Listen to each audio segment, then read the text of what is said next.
everyone. Day 2 out of 15. And today, what I'm going to talk about is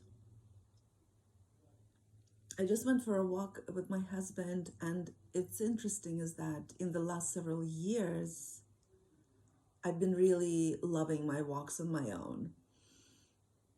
Every once in a while we go together, but I just find that my walks alone, I just really get exactly the peace that I need. Or maybe I go with a friend. But today we went the two of us, and what's tricky, of course, with other people is that that's what why relationships are so difficult, is because we infect each other with our energy, right? So I was in a great mood. We had a lovely morning. It was sweet and peaceful. And then as we were walking, we got on some kind of a subject where I started asking some questions that he took as if I was kind of trying to poke him or to get him upset. Anyway, the point is that we got into an argument, but luckily I didn't get engulfed in the argument because I wasn't actually annoyed with him. He thought that I was annoyed with him, and instead of just, and it was such a familiar thing, it was such an old pattern. It was so damn annoying to me because I'm really not there anymore. In that I was able to see, I was able to remain as an observer the whole time.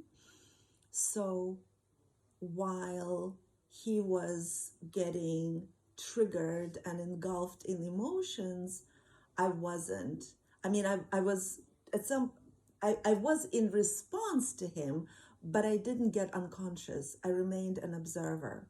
So I was able to notice when there was something he said that gave me an understanding of what he was reacting to. And I was able to backtrack and explain to him that it wasn't my goal, nor is it in my interest to get him triggered.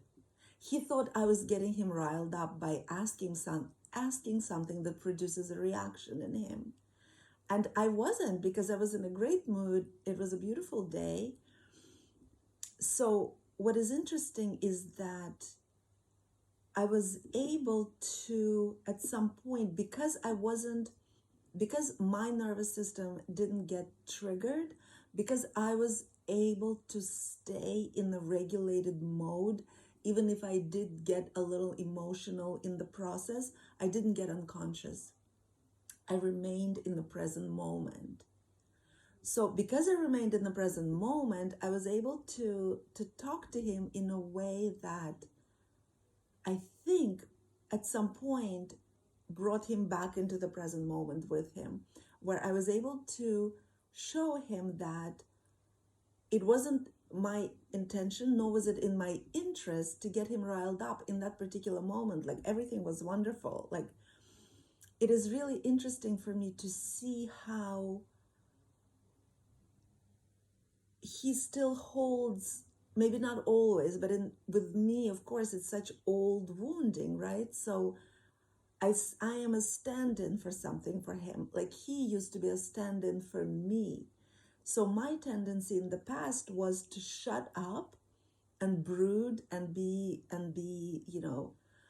huffing and puffing silently and hating him silently. Whereas now I was able to stay in it because it was a non-event for me. So while his nervous system was getting stressed, mine wasn't. And I was able to, while remaining not engulfed in that temper tantrum, essentially, I was able to hold space and stay in the present moment, and he was able to come around into the present moment as well. And it was like, it's not like we got back to like, like complete la la land after the argument, but there was nothing else to be in argument about anymore, because we were able to return to the present moment, and just, it was so clear that this was just a misunderstanding, and that I was able to show to him, and hopefully he saw, but I was able to say it, that I didn't go into my usual pattern from the past where I would just shut down and huff and puff. I was able to stay through the discomfort, through annoyance. I was able to stay in the conversation.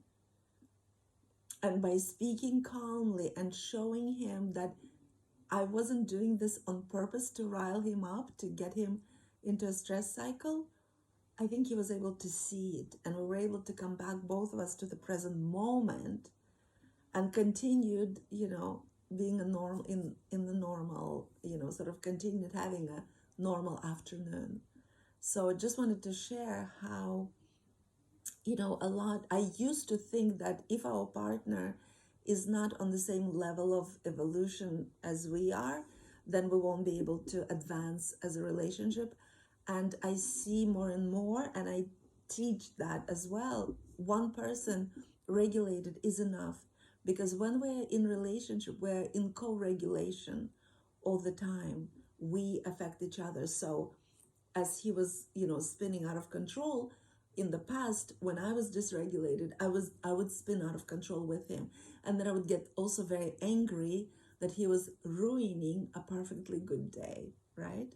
So now what happened is that I was able to show him that it wasn't at all my intention to upset him, and I didn't allow this incident to ruin a perfectly good day. It's just like, that's just not going to do that, because it's my choice whether I allow anything to ruin my perfectly good day, right? Our feelings are always in our control. Just like I explained to my husband, his feelings are his and are in his control. Nobody's doing anything to us.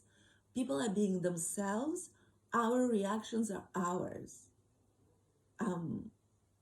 Even if we have the right to react the way we react, like somebody's, saying something mean or abusing or being, impertinent, but basically still, even if we are responding, our feelings, our reactions, our words are always ours and are in our control.